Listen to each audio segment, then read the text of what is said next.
தமிழக வெற்றிக் கழகத்தின் தலைவராகிய விஜய் அவர்கள் இப்போ வந்து ஒரு வீடியோ வெளியிட்டிருக்கிறாரு. அந்த வீடியோல அவர் என்ன சொல்றாரு அப்படின்றது ரொம்ப முக்கியமான ஒரு விஷயம். என் லைஃப்ல இப்படிப்பட்ட ஒரு பெயின நான் ஃபேஸ் பண்ணதே இல்ல. வலி, வலி, வலி மட்டும் தான் எனக்கு இருக்கு அப்படின்னு சொல்லி ஆரம்பிச்ச இவரு 10 விஷயங்கள பேசியிருக்காரு. அவர் பேசிய முக்கிய 10 சாராம்சங்கள் என்னன்னு பார்த்தீங்கன்னா, அவருடைய வலிய அவர் சொல்லியிருக்கிறது. அவர் வந்து நான் வந்து ஒரு மிகுந்த துயரத்தில இருக்கிறேன் அப்படின்னு. பல பேர் கேள்வி கேட்டிருந்தாங்க. அவர் ஏன் வந்து கரூருக்கு வரவே இல்ல? நீங்க ட்வீட் போடுவீங்க. அந்த ட்வீட்ல எங்களுக்கு வலி இருக்குன்னு சொல்லுவீங்க. நேர்ல வந்து மக்களோட அந்த வலிய பகிர்ந்துக்கிட்டீங்களா? அப்படிங்கிற கேள்வியும், அந்த ஒரு குற்றச்சாட்டும் அவர் மேல எடுத்து வைக்கப்படுது. நம்மளே கூட நம்மளோட சேனல்ல அத கேட்டிருந்தோம். அதற்கான பதில தான் அவருடைய 2வது விஷயமாக அவர் பேசுறாரு. மக்கள் என் மேல வச்சிருக்கிற அன்பும், பாசமும் இதுக்காக தான் நான் வந்து அத தான் நான் ரொம்ப மதிக்கிறேன். என்னுடைய இந்த பிரச்சாரம் முழுக்க நான் வந்து மாநாடு போட்டதுலருந்து ஆரம்பிச்சு பிரச்சாரம் வரைக்கும் ஒவ்வொரு ஊர்கள்லயும் நான் குடுக்கக்கூடிய முக்கியத்துவம் எதுக்கு அப்டின்னா, மக்கள் என் மேல வச்சுக்கிற அந்த பாசத்துக்கும், அன்புக்கும். அதுக்காக தான் அவ்ளோ பேர் என்ன பார்க்கறதுக்காக அங்க வந்திருந்தாங்க அப்டின்னு சொன்னவரு, 3வது விஷயத்துக்கு வராரு. மக்களுடைய சேஃப்டிய தான் நான் எப்பவுமே வந்து கருத்துல வச்சிருந்தேன். என்னுடைய எண்ணமே அதுல தான் இருந்துச்சு. அதுக்காக தான் இந்த இடத்த குடுங்க, அந்த இடத்த குடுங்க. இங்க பேசுறோம் மக்கள்கிட்ட, அங்க பேசுறோம் மக்கள்கிட்ட. இன்னும் கொஞ்சம் விரிவான சாலையா இருந்தா, அதுல மக்கள வந்துட்டு நம்ம எந்த ஒரு பிரஷர் இல்லாம அவங்கள பார்த்துக்க முடியுமேன்ற அக்கறையில தான் அது போன்ற விஷயங்களையும் நாங்க வந்து கேட்டிருந்தோம். அப்படின்னு அந்த அந்த சேஃப்டி மக்களுக்கு எந்த மாரி ஒரு சாலை குடுக்கப்பட்டுச்சுன்னு இப்ப எல்லாரும் பேசிட்டு இருக்கக்கூடிய அந்த விஷயத்த பத்தியும் பேசுறாரு. இவருடைய கருத்து இதுதான். இத தாண்டி இதுல வந்துட்டு என்ன கான்ஸ்பிரசி இருக்கு, என்ன கான்ட்ரோவர்சி இருக்குங்கிற விஷயங்களுக்கு பின்னால வராரு.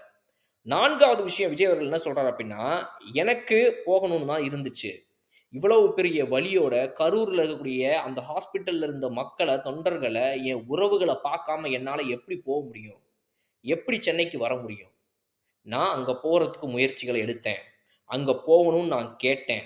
ஆனா, எனக்கு அதுக்கான சூழ்நிலைகள் அங்க அமையல. நான் அங்க போயிருந்தா, இதனால இன்னும் பிரச்சனைகள் வலுவடையும். இது வேற மாரி ஒரு கோணத்துல போகும். இது வேற மாரி ஒண்ணு நடக்குதுன்றனால, அத அப்படியே நான் அவாய்ட் பண்ணி, சூழ்நிலைகள் சரியில்லாதனால நான் வந்துட்டேன். அப்படின்னு விஜய் அவர்கள் சொல்றாரு. சீக்கிரத்துல நான் உங்கள கண்டிப்பா வந்து பார்ப்பேன். உங்களுடைய குடும்பத்தினர ஒவ்வொருத்தவங்களையும் நான் நேர்ல வந்து சந்திக்க தான் போறேன். கூடிய விரைவில் அப்படின்னு சொல்றாரு. 5வது விஷயம் விஜய் அவர்கள் என்ன சொல்றாரு அப்டின்னா, இந்த நேரத்துல எங்க மனநிலைய புரிஞ்சுகிட்டு, உண்மைய தெரிஞ்சுக்கிட்டு, பல கட்சி தொண்டர்கள், பல கட்சி அரசியல் தலைவர்கள் இவங்க எல்லாருமே எங்களுக்கு சப்போர்ட் பண்ணியிருக்கிறாங்க. எங்களுக்கு அவங்களுடைய அ முழு சப்போர்ட்டையும் குடுத்து உறுதுணையா இருந்திருக்காங்க. அவங்களுக்கு இந்த இடத்துல நான் நன்றிய தெரிவிச்சுக்கிறேன் அப்படின்னு விஜய் அவர்கள் சொல்றார். இது வந்து பாஜக கட்சி தலைவர் அண்ணாமலையிலிருந்து ஆரம்பிச்சு, சீமான் நாம் தமிழர் கட்சியின் ஒருங்கிணைப்பாளர் சீமான் அவர்களாக இருக்கட்டும், எல்லா கட்சி தலைவர்களுக்கும் இது பொருந்தும். அப்ப இபிஎஸ் அவர்கள்லேருந்து ஆரம்பிச்சு அண்ணாமலையிலிருந்து, சீமான்லேருந்து திமுகவை எதிர்க்கக்கூடிய விஜய் போன்ற மற்ற கட்சிகள் எல்லாரும் விஜய்க்கு சப்போர்ட் பண்ணியிருக்காங்க. இது மூலமா விஜய அவங்க கட்சியின் பக்கம் இழுக்க முயற்சிக்கிறாங்களா? அப்படிங்கிற எண்ணம் மக்கள் மத்தியில பேசப்படுது. முக்கியமா பாஜக இவர இழுப்பாங்களா அப்படின்னு. இந்த நேரத்துல விஜய் அவர்கள் அந்த கட்சிகளுக்கு நன்றி சொல்லியிருக்காரு. அவ்வளதான். இத தாண்டி இது நாளைக்கு எங்க போகும்ன்றது நமக்கு தெரியாது. அடுத்தது 6வது விஷயம் விஜய் அவர்கள் என்ன சொல்றாரு அப்படின்னா, சீக்கிரத்துல எல்லா உண்மையும் வெளிய வரும். ஏன்?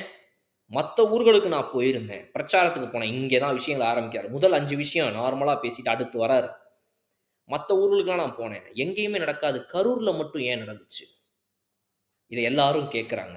எல்லாருக்கும் இது என்னன்றதும் தெரியும். ரொம்ப நாள் இல்ல. சீக்கிரத்துல உண்மையெல்லாம் வெளிய வரும். அப்படின்னு விஜய் அவர்கள் சொல்றாரு.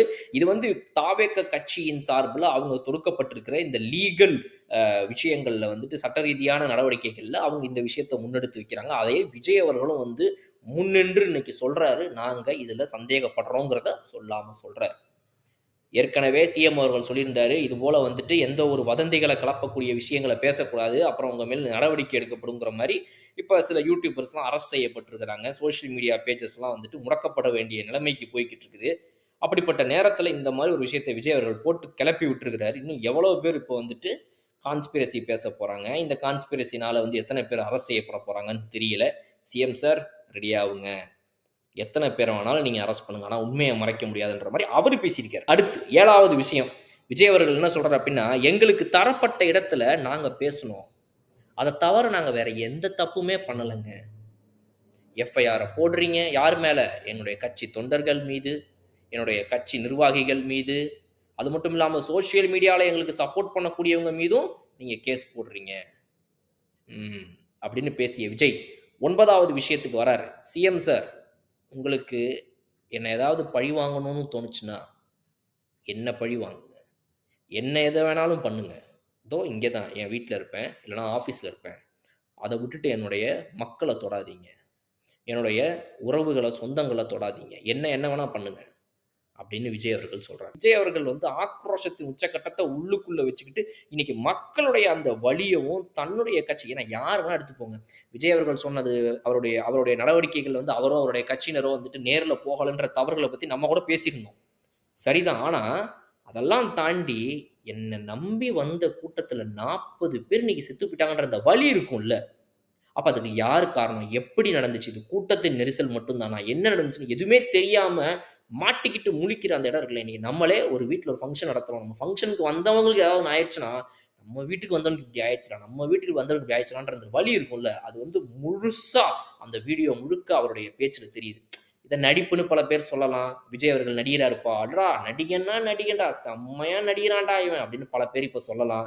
அந்த கண்ணீர் அவருடைய கண்ல தேங்கி நின்னு, அது அப்படியே அந்த எச்ச முழுங்கி, அந்த அழுகைய கண்ட்ரோல் பண்ணி அவர் பேசுற ஒவ்வொரு வார்த்தைகளும், "நடிகன், நல்லா நடிக்கிறான்" அப்படின்னு சொல்லலாம். அடுத்து விஜய் அவர்கள் பேசிய 10வது விஷயம்.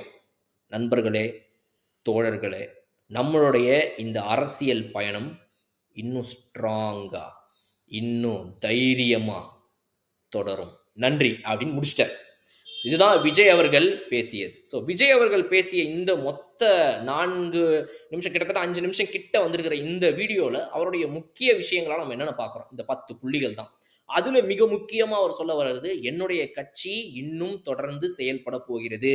ஏன்னா நெறைய பேர் எல்லாம் பேசிட்டு இருந்தாங்க. விஜய் அவர்கள் அவ்வளவுதான்ப்பா. இதுல மட்டும் அமுங்கி நசுங்கி போய் உட்கார்ந்தார்னா முடிஞ்சது. இதத்தான் எதிர்பார்க்கிறாங்க. பப்ளிக்ல கூட ஒரு அம்மா ஒருத்தவங்க பேசியிருந்தாங்க ஒரு சேனல்ல. ரொம்ப அழகா இருந்துச்சு அவங்க பேசினத பார்க்கும்போது. "தம்பி இந்த மாரி தான் பண்ணுவாங்க. நீ வா. அதெல்லாம் பார்க்காத நீ. இப்படிதான் உன்ன ஏதாவது பண்ணுவாங்க." அப்படின்னு தான் அவங்க சொல்றாங்க. இது நிஜமாவே வந்து எந்த வகையில எப்படி நடந்த ஒரு அசம்பாவிதம்ன்றது இப்போ வரைக்கும் யாருக்கும் ஊர்ஜிதமா தெரியாதுங்க. அதுதான் உண்மை. ஒவ்வொரு கட்சியினர் தரப்புலருந்து ஒவ்வொரு விஷயங்கள் சொல்லப்படுது. உண்மை என்ன அப்படிங்கிறது வந்துட்டு இந்த கமிஷன் ரிப்போர்ட் வரும்போதும், போலீஸ் தரப்புலருந்து இருக்கக்கூடிய விசாரணைகள் வரும்போதும் மட்டும் தான் தெரிய வரும். யாருக்குமே தெரியாது. எனக்கும் தெரியாது. இதுல யாருமே முதல்ல சம்மந்தப்படவே இல்ல. இது வந்து கூட்டத்து நெரிசல்ல நடந்த ஒரு விஷயம். நன்றி.